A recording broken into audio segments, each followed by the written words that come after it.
الرحيم.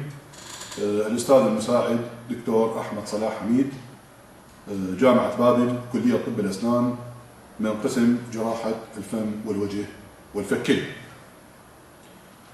So our lecture today is acute alveolar abscess, or sometimes also it can be termed as dento-alveolar abscess, acute dento-alveolar abscess, or even sometimes also we can say acute periapical abscess. So either we can say acute periapical abscess or acute dento-alveolar abscess because it usually arises from the tooth, or sometimes also it can be say acute alveolar abscess.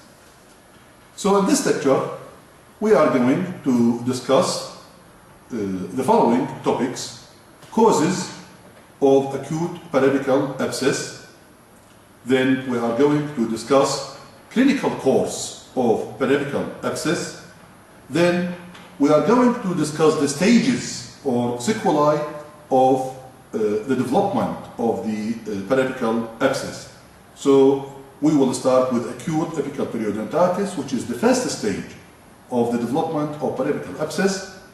Then we move to periapical granuloma, which is considered as chronic apical periodontitis. Then we will discuss the clinical manifestations of acute alveolar abscess and its treatment. So let's start with the causes of acute alveolar abscess or acute periapical abscess. As we can see here, this is the tooth. The pathogenesis of the development of periapical abscess or acute alveolar abscess, there are two reasons behind the development of periapical abscess. Actually, there is pulp necrosis. This is the pulp and this is the root canal. So pulp necrosis occurs either due to septic or aseptic factors. Septic factors, for example, in case of caries.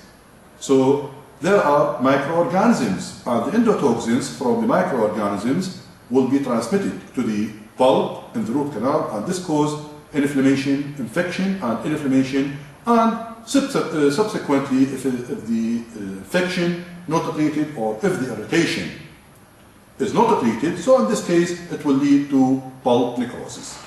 Once the pulp becomes necrotic, in this case it will act as a nidus of infection. So the bacteria will accumulate in the root canal, and then the endotoxin or the toxins of the bacteria will be transmitted to the periapical area. This will cause irritation to the periodontal ligament surrounding the apical area of the tooth, and this will lead to establishment of the first stage of apical or acute alveolar abscess, which is called acute apical periodontitis, and then it will be developed to what we call, eventually it will lead to periapical abscess. So this is due to what we call septic, due to carious lesion. Sometimes, however, there is also pulp necrosis, which also leads to what we call the development of periapical abscess. And in case of aseptic necrosis, this is usually occurs due to, for example, physical trauma. So in case of physical trauma to the tooth, there will be strangulation of the blood vessel, because usually the pulp gets blood supply from the nutrient comes from the blood supply, and the blood supply usually enters to the pulp through the apical foramen or through the accessory canals. So when there is trauma, there is strangulation of the blood vessel entering the apical foramen, and this will lead to also pulp necrosis. So actually this is due to physical, what we call physical trauma.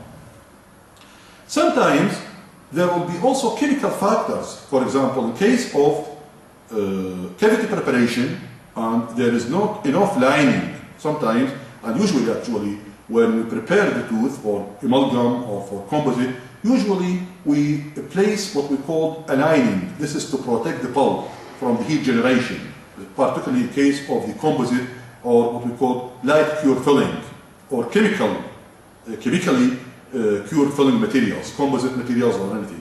So sometimes because of there is not enough lining or there is no lining, the heat generated, in this case it will be transmitted to the pulp in the root canal, and this will lead to pulp necrosis. Or sometimes due to thermal rotation as in case of cavity preparation without using cooling system, or sometimes due to the rubber cup used in case of the polishing of the teeth. So use of pressure and heat, this will lead to transmission of the heat to the pulp, and this will lead to pulp necrosis. So there are actually, in case of aseptic factors, it could be chemical, physical, or it could be thermal. While in case of septic, usually due to carious lesion, and the bacteria in the carious lesion may transmit, and also the toxin of the bacteria to the root canal, and this is called pulp necrosis. So first of all, the pulp necrosis. After pulp necrosis, or after the pulp becomes necrotic, in this case, as I mentioned before, it becomes an nidus of infection, and the bacteria may move actually to the periodical region. In the periodical region, actually, there is what we call periodontal ligament. And this periodontal ligament, once the infection reaches to the periodontal ligament, or the bacteria or its toxins reach to this area, it will lead to swelling and inflammation of the periodontal ligament surrounding the apical third of the tooth. And in this case, it will lead to establishment of the first stage of periodical abscess, what we call apical periodontitis. So in case of apical periodontitis, there are signs and symptoms. Actually, the signs of acute apical periodontitis, first of all, there is discoloration, because actually the pulp necrotic, or because of the pulp necrosis, the tooth tender to percussion. Actually, it gives severe pain during percussion. There is also buccal tenderness. When the dentist or operator touches the buccal aspect of the gingiva, there is usually tenderness. There is no response to sensibility testing. If we use heat or cold, in this case, actually the tooth is non-vital. Sharp pain upon thermal stimulus, because there is inflammation. And also this will lead to swelling of the area. Radiographic signs, periodical radiolucency, or widening of the periodontal ligament space. Actually, there is widening of the periodontal ligament space because usually there is swelling in the periodontal ligament. So there is swelling or widening of the periodontal ligament space. Actually, in case of acute apical periodontitis, in the first stage or in the beginning of the infection, radiographically there is no sign and symptom. But maybe subsequently it will lead to widening of the periodontal ligament space. Sometimes, if it's left, it may lead to presence of a sinus. But actually, once the sinus formed, this may lead to what we call the this will lead to actually the change of the condition from the acute to chronic stage. So the symptom, usually the tooth with acute apical periodontitis, usually there is spontaneous pain, and usually the patient complains of pain on biting, severe pain on biting. So the first stage of acute periapical abscess or acute alveolar abscess, it is what we call acute apical periodontitis. But as I mentioned before, sometimes there is no radiographical signs. However, if it is left for a long time, it may lead to widening of the space of the periodontal ligament. How we can manage this condition? The management is by pulp extirpation and endodontic treatment. Actually, this depends on the condition of the tooth. If there is severe or badly carious tooth, so in this case, the tooth may necessitate removal of the tooth. If the condition may necessitate removal of the tooth. But if the position of the tooth is strategic and is important, so in this case, the tooth from what we call this tooth structure is intact, so in this case, it can be managed by pulp extirpation and further endodontic treatment. But if the tooth is badly carious and there is no strategic position of the tooth, so in this case, it is better to extract or removal of the tooth. So sometimes the patient may take some drugs, antibiotics, or the patient may leave the condition. I mean, acute apical periodontitis not treated, just take antibiotic for long times and then it will leave. Actually, the sign and symptom may be alleviated, but the condition that does not mean that the infection,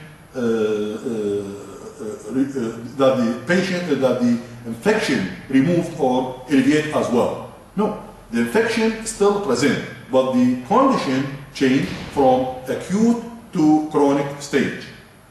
Here, actually, due to intake of the antibiotics and due to immunity of the patient, actually, so this will change the condition from acute apical periodontitis to chronic apical periodontitis. So there is formation of what we call periapical granuloma. Actually, periapical granuloma is considered as defense mechanism. So this defense mechanism, in order to prevent the establishment of the infection, or what we call the body will surround the infection or try to prevent the spread of the infection by the formation of the granulation tissue. So granulation tissue or granuloma can be defined as a mass of chronically inflamed granulomatous tissue at the apex of non-vital tooth, also known as a chronic periapical periodontitis. So actually, periapical granuloma is a chronic apical periodontitis, and also we can consider as immunity, because the immunity of the patient try to combat the infection and to prevent the spread of the infection further to the periapical region.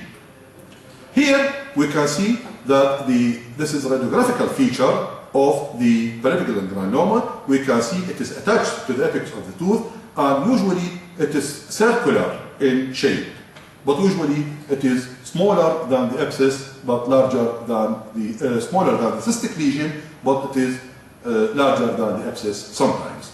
Also, we can see here that the infection or periapical granuloma. So, if we are not going, or if the periapical granuloma is not treated, so in this case, what will happen? There is complication. Definitely, there is complication. So this will lead to periapical abscess, which is our subject, acute periapical abscess. The periapical granuloma may convert to periapical abscess, or cystic lesion, or sometimes bone resorption, because there is a pressure on the bone, and this will lead to bone resorption. How we can treat condition with periapical granuloma? Either by root canal therapy, sometimes tooth extraction, or sometimes absectomy. Actually, it depends on the size of the periapical lesion, whether it is periapical granuloma or cystic lesion. So sometimes the virulence of the microorganisms, it is too high, or the immunity of the patient may be decreased for certain reason. So in this case, periapical granuloma might be, as I mentioned before, one of the complications of periapical granuloma is abscess formation. So due to high virulence of the microorganisms, or due to decrease in the immunity of the patient, and the patient neglect the condition, so it will lead to the development of what we call periapical abscess. We can see here, the periapical abscess could be established palatally, as in this case, we can see. Actually, usually when the apical abscess or periapical abscess established, in case of palatally, usually it is associated either with the palatal root of the upper first molar, or with the upper posterior teeth, I mean the molars, or sometimes within the root of the lateral incisor. So any periapical abscess established in the palatal region, this is due to root of the lateral incisor or the palatal root of the first molar, which is the maxillary first molar.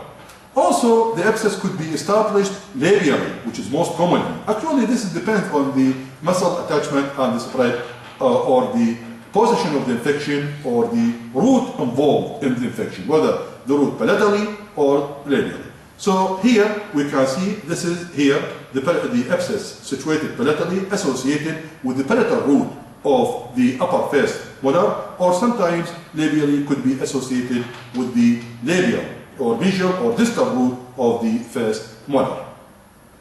Actually, the acute alveolar abscess, if it is not treated, this will lead to chronic periodical abscess, usually may be associated with the sinus formation, and in this case, once there is sinus formation, that means the condition change or converts from the acute stage to the chronic stage, and this is release this sinus. This will lead to release of the pus, and subsequently the sinus symptom will be decreased or minimized, but the infection is still present.